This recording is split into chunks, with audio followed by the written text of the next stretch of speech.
Our final inductee was an MP Bulldog. He was an all-state performer as an end. He was also all-state in the shot put.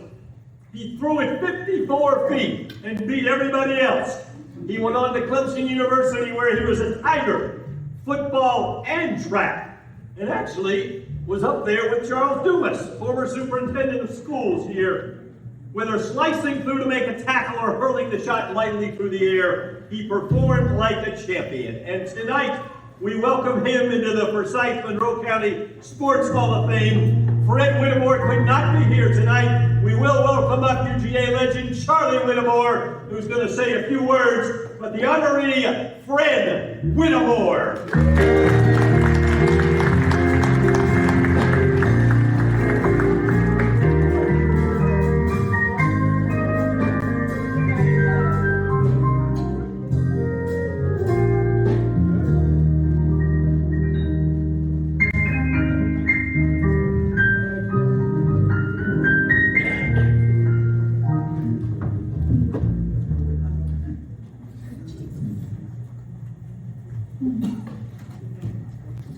My brother was my hero, and it's hard to talk about your hero.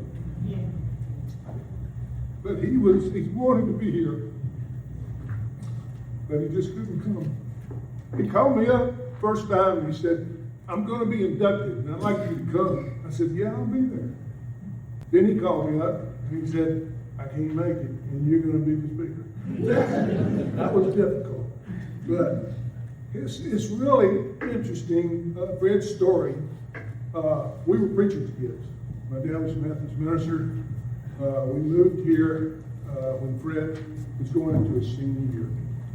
And before I forget it, because I think Calvin got me started right, I'm going to introduce his son John Whittemore, his daughter-in-law Marla, and my wife Debbie, because I almost forgot to introduce her more than once. So we got that.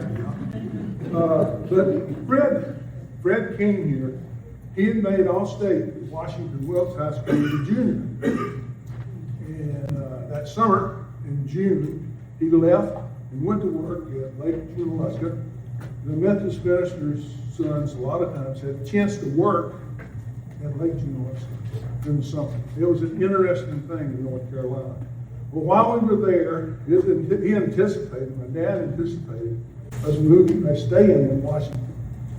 But in the annual conference in the Methodist Church, the third week in June, my dad waited for the final day for appointments to be announced, and we were announced to come to the site Methodist Church. My mom and dad drove up to Lake Junaluska to inform Fred. We didn't have cell phones back then. And you really couldn't make a long distance phone call with a preacher preaching. And they went up there and they told him. It was devastating. It really was. Because he was a really good player at Washington. He has a lot of friends. When we finally got to Forsyth, after my dad preached his last sermon in Washington, and we came for the fourth Sunday service here in Forsyth, the next day my brother got on a bus, school bus, to go with a married person's high school team to Americus for a football camp. He didn't know a single person on that bus. He had met Coach Garrett. Coach Garrett was his coach. He was his coach in football as well as track. But this is what he said. This is what he sent me to say. He wanted to be here. He just couldn't make it. He said, "Thank you for this honor. It is truly a highlight of my life. I only attended Married Persons High School for one short senior year, but that was a pivotal year and had a significant impact on my life. Much of my future accomplishments I can trace back to my time at Married Persons and my classmates and the teachers and coaches and the friends. He had, like I said, he had made All-State his junior year and now he's moved away. Some of you guys know what it's like when a new guy moves in. You start picking on him a little bit, kind of figure out what he's going to do, how he's going to react.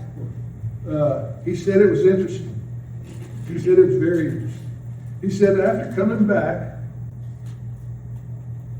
He ended up in the camp not knowing a single person. This is his words. He said, he had met Coach Garrett one time, and he said that it was an interesting time for a 17-year-old to be on his own, and it was really a very important part of his life. It was during this time that he met several people he wanted me to bring up. He became friends with his classmates like Hiram Harbuck. I believe I met Hiram's wife earlier. Rosalind McGee. Clarice Taylor. I believe I met Clarice. I think Clarice went on a date with him after they graduated and they went frog gigging. You can ask her. I think she will admit that. She met Carol Alexander, Bobby Jackson. He met Bobby Jackson, Tommy McCarty. All these people all became very important to him.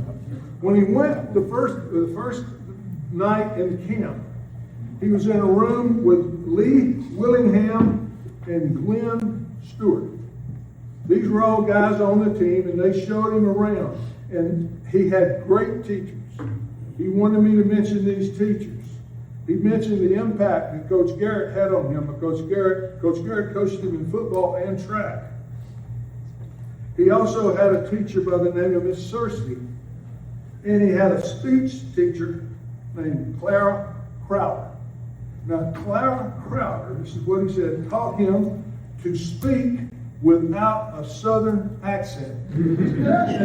This was very important for my brother, because when he left Clemson after graduating, he went to Circleville, Ohio. Then he lived in Louisville, Kentucky. Then he went to Fort Wayne, Indiana. Then he went to St. Louis, Missouri. He finally got back kind of in the South, in Dallas. And then he came to Georgia and Atlanta, and he now lives he went to Sarasota, and now lives in Bradenton. But he said this was probably the most important thing that he had from Forsyth at Mary Persons, helping him. She helped him in speech. He ended up being in second place in the boys' declamation. I can't get that word out. It's stuck in there. Anyway, it's when you speak in public.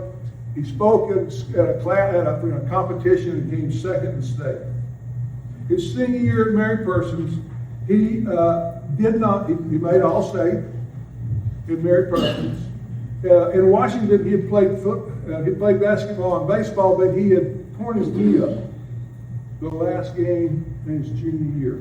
So when he came to Forsyth, he did not try to play baseball or football. So he had put the shot. I don't know, is he putting the shot or throwing the shot or tossing the shot or whatever it is. But Coach Garrett worked with him. He got him to where he told him, Coach Garrett said, you need to put the shot 50 times every day. You need to get your weights. We used to live, I don't know if y'all know this, Parsons used to be across the street from the Methodist church, and there was a garage back there, a 4-carport garage.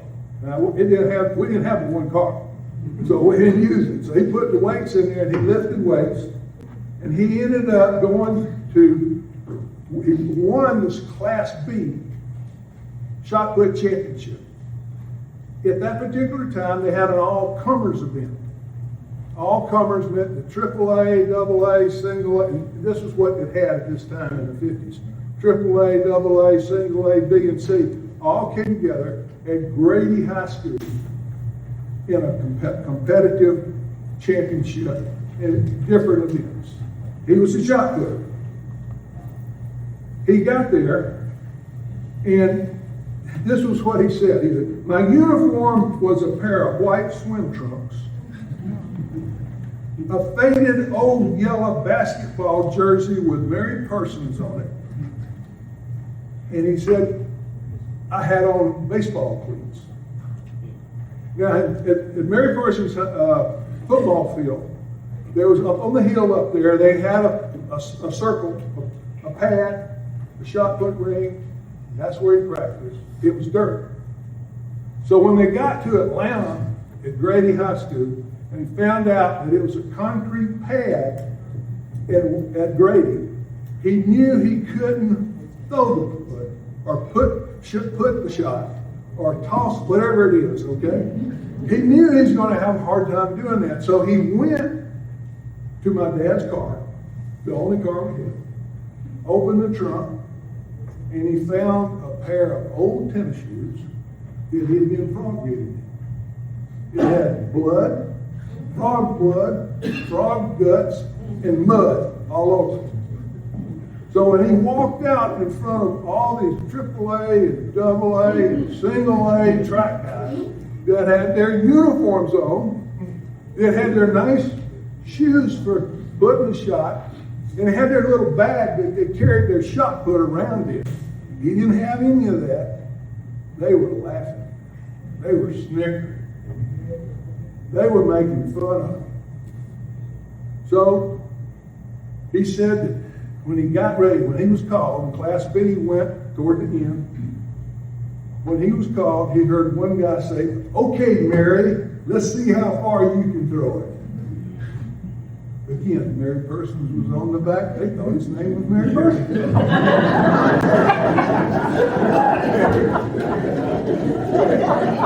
These guys were all, back then, you had all these academies, Richmond Academy, Boys High, Grady, all the different places in these big schools, and they got their uniforms on, and they're laughing and snickering, and they're all of a sudden, those guys threw first. They threw it about 46 feet. Then the guy hit it 48. Then the guy hit it at 49. And they're all whooping and hollering. "Okay, Mary, let's see what you got." He threw it 53 feet, 8 inches, 8 1/4 inches. Now at that time, that was a record in the state of Georgia for all classifications. It stood for 10 years before it was broken. And I guarantee you, if they really wanted to put it on the paper, it's probably still a record for a guy that put the shot with frog guts, blood, and mud on his shoes. But it was a great time. He loved it. We were very fortunate. He ended up graduating from Forsyth. He had been recruited by Virginia Tech, Georgia Tech, SMU. He had made a trip out to Georgia, but he wanted to be an engineer, so he kind of crossed the Georgia off. But word had passed around that he had a knee injury, and they got soft on him. They kind of dropped off the top. So he ended up going to Gordon Military College and played 1 season. Clemson then signed him. He was on the on the track team. He was on the football team. He graduated from Clemson with a degree in engineering. As I said, he went to Circleville. He met John's mother, who became his wife, Joy Trone. It was an interesting thing. My mom he called my mom and dad up and said, "I've met the girl I want to marry. We're getting married in about 3 months." My mom said, "Wait a minute. You hadn't even known this girl for 6 months." So we drove all the way up to Circleville, all the way up there. She was talking to my dad. She said, "You got to talk to this boy. And you got to get him to understand he can't make this kind of decision at this time. He needs a little time. Put it off." When we were coming back, she asked my dad, said, "Did you talk to the boy?" He said, called my mother, Sarah Lynn. She said, "Sarah Lynn, I met Joy. And if the boy don't marry her, I will."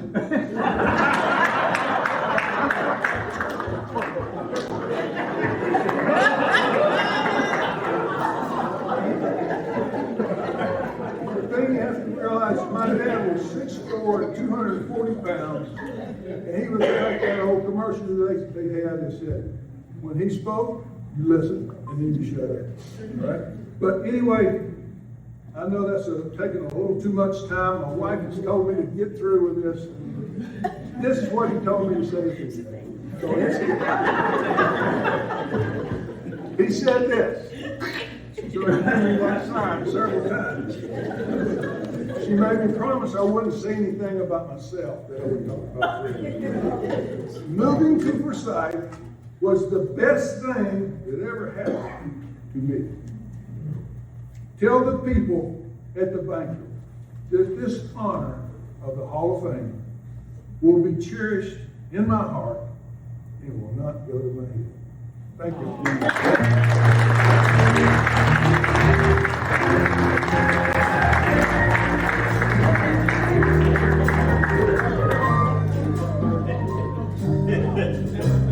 Calvin, you're off the hook.